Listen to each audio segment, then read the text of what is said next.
बाबासाहेब आंबेडकर दलितांचे होते का?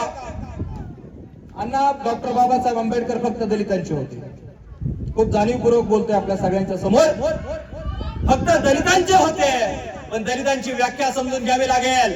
अरे इथं व्यवस्थेमध्ये जे अस्पृश्य समाजामधून होते, मग मातंग असेल, महार समाजातील असतील, चामार समाजातील असतील, यांना तर शूद्र म्हणलंच जायचं, यांना तर दलित म्हणलंच जायचं. पण एक स्त्री, मग ती मराठा समाजातील असो, माळी समाजातील असो की ब्राह्मण समाजातील असो, तिला सुद्धा इथं कुठलेही अधिकार नव्हते. ती सुद्धा दलितच होती. इथला शेतकरी रोज राबायचा, कष्टायचा, कुळाने शेती कसायचा, पण वाट्याला मात्र पोटभर भाकरी येत नव्हती, कारण तो सुद्धा इथं दलितच होता. इथला कष्टकरी वर्ग रोज काम करायचा, कष्ट करायचा, पण संध्याकाळी लेकरा बाळांचं पोट भरेल एवढं भेटत नव्हतं, कारण तो सुद्धा दलित होता.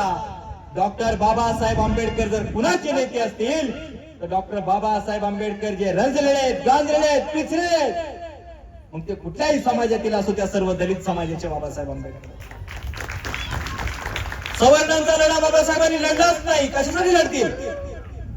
अन्याय करणाराचा धर्म वेगळा असतो, अन्याय करणाऱ्याची जात वेगळी असते आणि अन्याय सहन करण्याची जात वेगळी असते.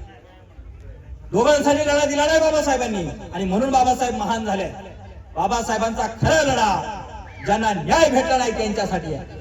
डॉक्टर बाबासाहेब आंबेडकरांचा खरा लढा ज्यांना स्वातंत्र्य मिळालं नाही त्यांच्यासाठी आहे.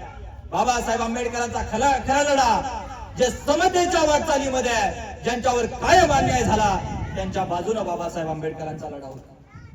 सांगा भीम कुणासाठी लढला, भल्या भल्या पंडितांशी भिडला, तुमचा नवा इतिहास घडला.